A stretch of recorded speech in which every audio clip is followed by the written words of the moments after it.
A poem by Yogananda entitled In Me. Hello, yonder tree, thou dost breathe in me, in me. O fast-footed river, thy shining, meandering quiver declares itself through myself. Thou dost shine through me, in me. O huge Himalaya with snowy, sovereign white regalia, in my mind dost rest my throne, thy home in me, in me. O ocean endless to the eye, in boundless stretches thou doth lie, but thou to me art small, a tiny drop upon a ball. Thou art in me, in me. One of my teachers just now on my spiritual journey is a Christian mystic named Andrew Harvey, and he coined the phrase sacred activism, the opening words we described today. And he says that action without compassion, without love, without passion gets us nowhere. And that activism without love just leads to violence.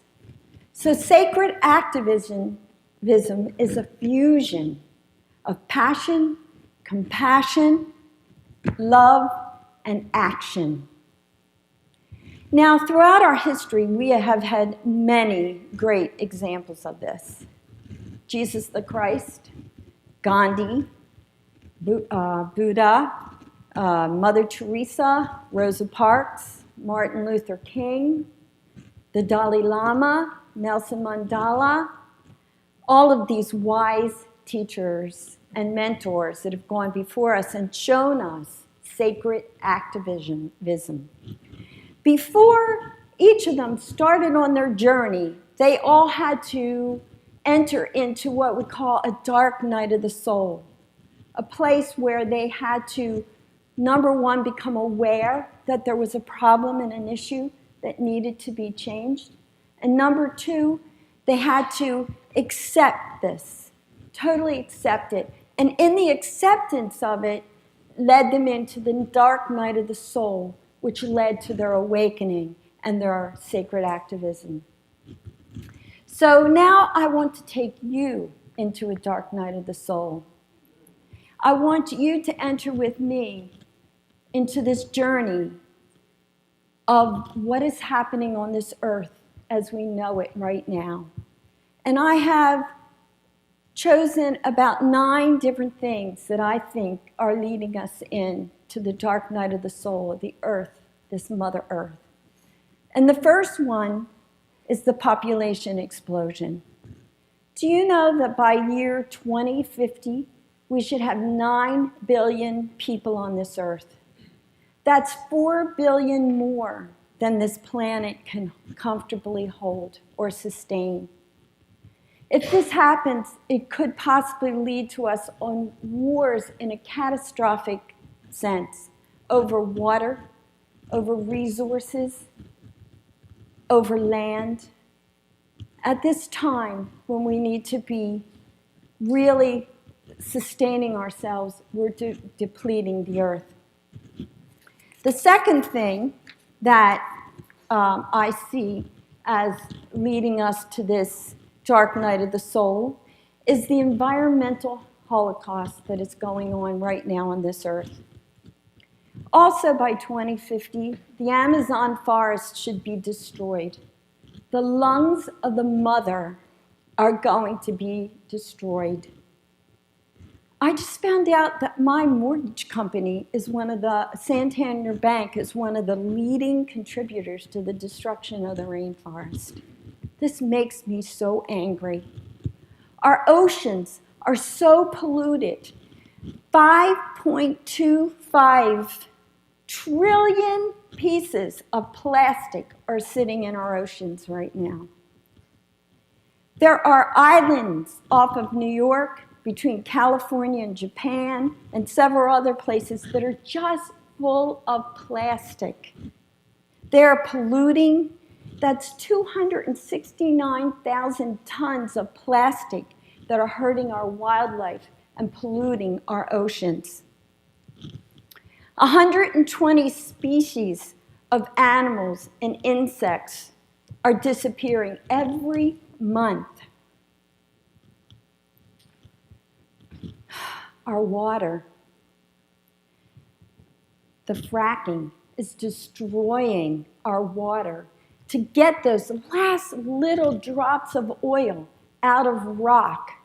The companies that are doing this have destroyed the Delaware water gap, the Hudson Valley, most of Pennsylvania, Colorado, New York, and New Mexico. Our water. And while all this is going on, there is no concerted political effort of any kind to try to help solve this problem. The third thing I see that is leading to this catastrophic events that are happening in our world today is fundamentalist religion. Every faith has a branch of fundamentalism. At a time in our life when we need to be brought together to help solve these problems, we're allowing dogma to tear us apart. The fundamentalist Christian religion is affecting our politics and our political field like you can't even imagine. What Islam is doing. There's even fundamentalist forms of Buddhism and Judaism. Every major religion has a fundamentalist group associated my way or the highway. And at this time, when we need to come together, we need to not have this dogma separating us, tearing us apart, tearing apart the heart of the world. The next thing I see is weapons of mass destruction. Several weeks ago, Reverend Kane gave a talk about evil in the world, which is different than our shadow self. It's evil. And throughout our history, we have had crazy, evil people in this world that want to hurt other people. And can you imagine if Hitler had had weapons of mass destruction? What would have happened and where we would be now? I think that this is a real problem. The other thing I see is our obsession with technical gadgets. Every year, my brother calls me to wish me Happy Mother's Day, and we have this great conversation. This year, he texted me. Happy Mother's Day, Theresa. And I love texting myself, especially since I found that little button where you can talk into the machine, you know. So cool. That was like the greatest discovery. But it's separating us. Our kids, if you watch them, my grandsons play video games in their home with other kids in their homes on a screen over the internet. There's no more connection. We're losing our connection to nature. We sit in these cement gardens with our heads down and our fingers going, and we do not give eye contact. We are losing our connection to nature and to one another. The next thing I see is one of the tragedies that are happening in our world today is mass media. There are 3 companies that own all of the media that we receive today, 3 corporations. So we are being fed propaganda on such a large scale that it's hard for us even to know what to believe. At a time when we need guidance and authentic information, we are not getting it. I was driving in my car the other day and I was thinking, how do I even know who a candidate is who's running for office? If they've never run before and I can't look at their past voting history, how do I know what the truth of them is, who they really are? If I read the right-wing propaganda, I have one story. If I read the left, I have another story. What is the truth in there? Where is the truth? At a time when we need mass media to be giving us authentic information, they're not. And I've seen enough TV shows to know that they can spin anything. They could take the worst person in the world and make them look like Mother Theresa, and I would probably believe it. So mass media is a real problem for us right now. And another thing I really think is a problem is our hysterical busyness. How often do we really get to sit down and be quiet? How often do we really put down the book or turn off the TV? How often do we really get out in nature and take a walk? We're so addicted to busyness. And I hear it all the time. I don't have enough time. I don't have enough time. There's so many things in the day. I've even said it myself. I need another 3 hours in these 24 hours, you know. And so we run from false goal to false goal. As we're kept in poverty and kept in, trying to feed our children and trying to survive in this world, health issues and everything, it's so hard. We're hysterically busy. And the last big major thing that I see as a problem that's contributing to our dark night of the soul is big pharma and big food. These companies, did you know that 1 in 3 children are being born with food or have food allergies? That 1 in 38 kids is autistic? That 1 in 10 have asthma and breathing problems? That 1 in 6 kids have learning disabilities? What is this about? What are we doing to our children's chemical systems? What are we doing to these chemical systems inside their little bodies? And if you and the leading cause of death in kids right now is cancer. And if you choose to opt out of chemo or the traditional way of doing it and go alternative, they can take your kids away from you. If you choose to not vaccinate, they're trying to make laws now so that you can lose your kids.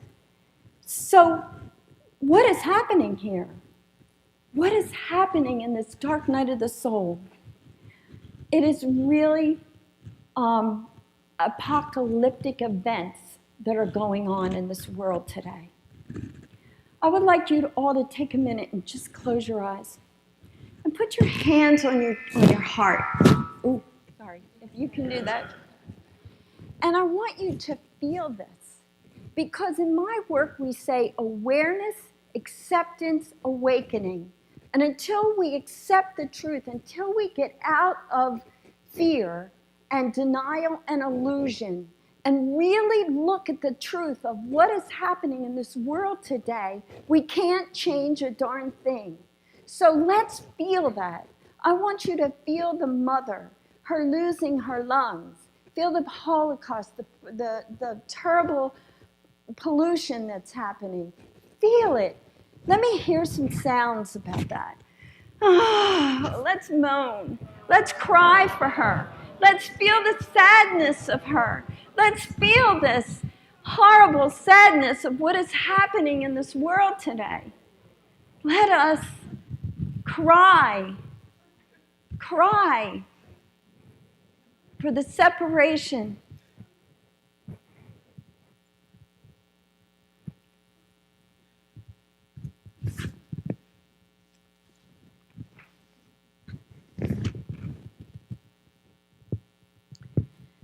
Oh, breathe. Everyone take a breath. Now, at least we all drink the Jim Jones Kool-Aid and sing a rousing rendition of Kumbaya and sit down and just kind of end it all now. Let's turn it around and talk about some things that are happening as a result of this. For in the dark night of the soul, we have to be stripped of everything we thought was true. We have to say everything that we've done to date is not working. It has brought us to this place. We must accept responsibility for what is happening and what has brought us to this place. There is a beautiful Hawaiian kahuna prayer called Ho'oponopono that says, I am so sorry. Please forgive me. I love you. Thank you. Say this with me. I am so sorry. Please forgive me. I love you. Thank you. The exciting thing about all of this, about looking at this without fear, without denial, and without illusion, is we get to see that we are the midwives of the new way. We are called to become the midwives of a new and exciting way. There are some wonderful things that are coming out of all of this crises. First of all is the crisis itself, the chaos itself. It is stripping us of our arrogance. It is pushing us into our humbleness. It is starting the communication and the talking. It is breaking our hearts open more and more to love. It is helping us think out of the box. It's waking us up, this crisis. Another wonderful thing that's happening out of this old way and coming into the beginning of the new way is we have some wonderful new fuel sources that are coming out. We're looking at solar. We're looking at wind. We're looking at hydrogen. We're looking at all these different ways of being able to save this planet and to energize this planet. And some really amazing things that are happening from this death of the old way, this crucifixion into the resurrection. The other thing is some brilliant young people. I have some things I want to read to you about what some of these brilliant young people are doing. There's a young woman who lives in one of the third world countries called Kavita Shukala. Now, I'm probably saying these names just really badly. If they were here, they'd turn over. But anyway, she has taken the spice fenugreek and merged it with paper so that they can put it on top of produce. And in countries that have no refrigeration, it preserves their produce. Isn't that brilliant? I mean, gosh. There's a young woman in Guatemala named Maria Rodriguez. Has a new company, her own startup company, where she's investing in worms that go in and eat the trash, which is a major problem in Guatemala. So it's eating their trash and creating fertilizer, which they're giving to the farmers to grow the food. Another kid from Caltech has developed a toilet for the third world country, a toilet that stops diseases. And I can't understand how this can possibly happen. Maybe one of your engineers out there will know. But it doesn't only stop disease, it generates energy. I don't even want to think about how that happens.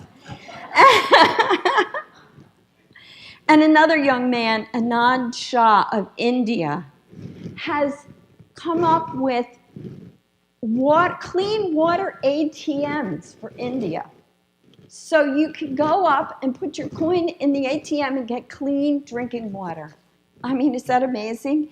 And then there's a young man his name is Boyan Siat from the Netherlands. He's 21 years old, and he has developed a way to remove the plastic from the ocean so that in 5 to 10 years, that plastic should be 90% gone.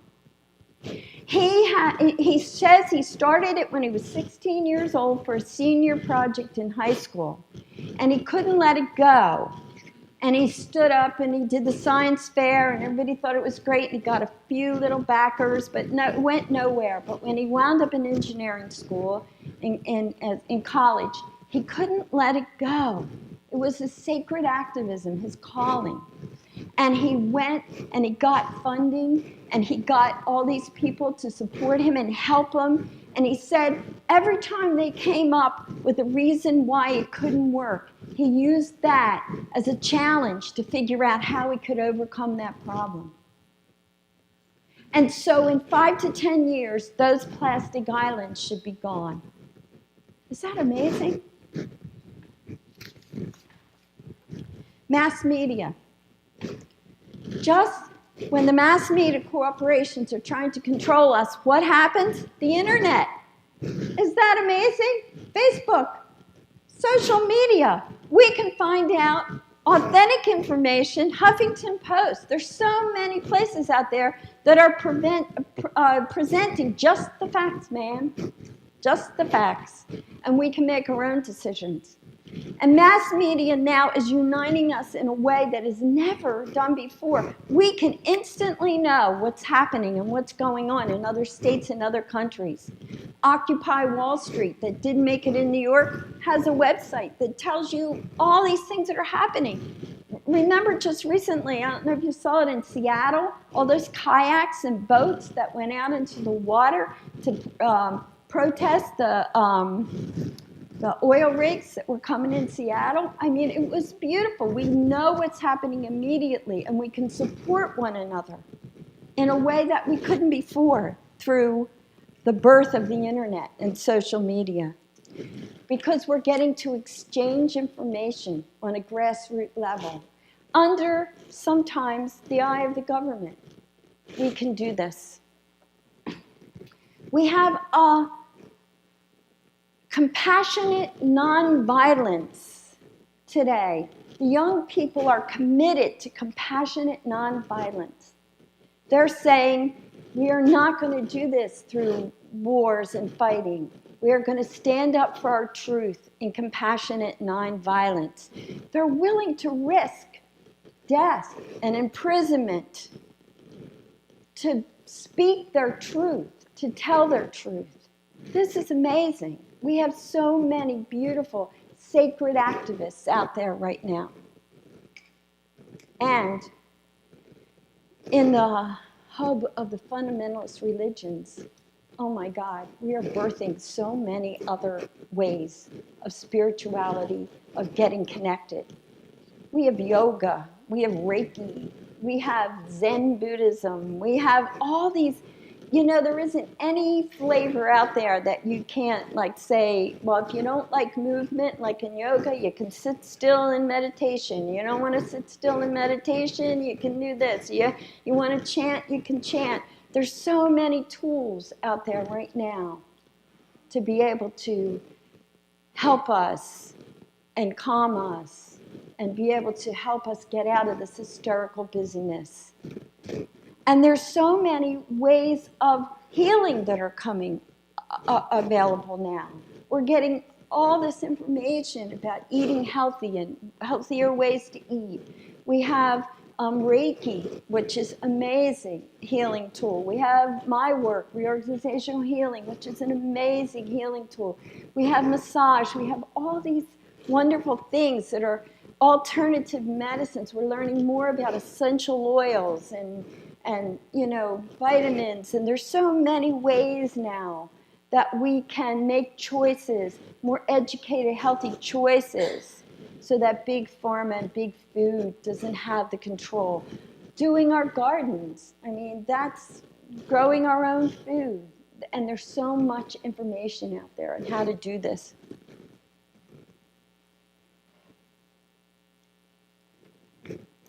So, when we get mad enough, when we get angry enough, when we get humble enough, we can stand up in our sacred activism to speak our truth. There is hope in this darkness. There is hope. The dark night of the soul is bringing us to this hope. There are all these brilliant people coming forth that have great ideas that are going to help save us from what we have created. And that's what a dark night of the soul does. We are the midwives. We are here to foster in and to bring forth this wonderful new way of being. The old way doesn't work anymore. We have to find a new way. The young people are doing entrepreneurships on such a greater level than ever happened before. Computer businesses, they're learning new ways to make money and how to survive in a world that doesn't really have jobs for them anymore. It's amazing what they're doing and how creative they are. And we are called to be the midwives and to assist them in this experience. And there's 4 ways that I see us doing that. The first way is to be able to take care of ourselves. In order to be a midwife, in order to be somebody that's going to help birth this world, we have to have a strong body.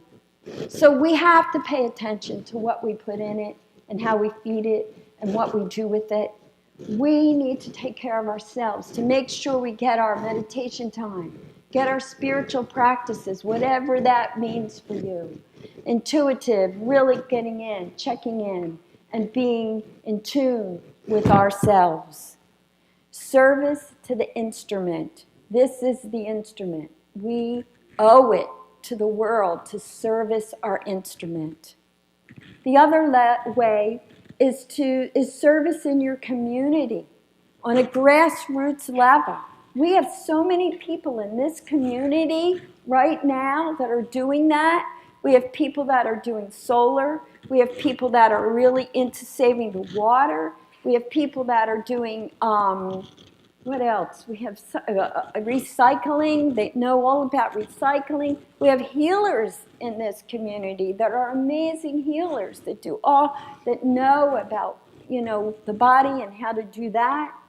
We have the native plants. We have so many people right in our own community. We are such a resource here for learning and knowing. Most of us do our own gardens. There is no reason not to learn and how to experience, how to work in our community on a grassroots level. There's also somebody in our community who will not wear any leather because he doesn't want to harm animals. And I'm not saying be vegetarian or anything like that, but I'm saying pay attention to the animals. They're important. People that care about the animals. We have people in this community that are working with children and really care about the children. So we have that going on in our community. Let's support one another with that. And then the other way is service to the global community. What is the car that you drive? Do you recycle? Where's your investments going? Is your money going into toxic things? Check your investments. Where are you putting your money? It's so important for us to be conscious at every single level. At every level, we must be conscious. There are so many wonderful people out there. There's actually things on the internet where you can make investments into young people that have ideas. You can put your money there. Some of us are the crones. I consider myself one of the crones of this world, of the mother. I'm one of the older population. I've lived a lot of life. We have wisdom, we have knowledge, we have knowing that we can impart and share. Jesus said, be in the world, not of it. That means don't get caught up in the fear. Don't buy into the propaganda that's telling us that we must be separate from each other, that we must live in fear, that doom is happening, the end is happening, the Holocaust is here. We must rise up from that as midwives. We are the birthers. We are called now. We are here to be the birthers of this new way and of this new world. And that is an awesome job and an awesome responsibility. One that fills me with hope and excitement and energy and passion. And when we mix passion, compassion, and love with action, we become sacred activists. And you think, there's so many things out there. What do I pick?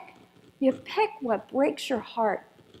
Whatever opens your heart and cracks. Is it food? Is it health? Is it the environment? Is it the mother? Whatever breaks your heart, that's where you focus your money, your time, your energy, your thoughts. And you don't have to be out there screaming and yelling. You can support the people that do. The people that go in the front line and are risking prison and death and anything, and nonviolence to tell their truth. Whatever breaks your heart, that's where you put your energy and your focus. That's your call to action. That's what you are here to midwife. I want to read a couple quotes in closing.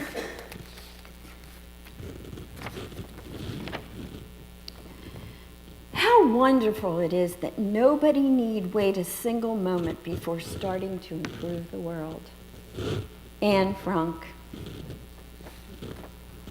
You are by accident of faith alive at an absolutely critical moment in the history of our planet.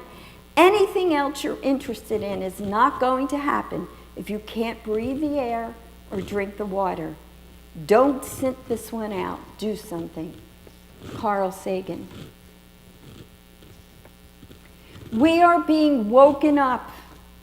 Do not wait for leaders. Do it alone, person to person. Mother Theresa. Everybody can be great because anybody can serve. You don't have to have a college degree to serve.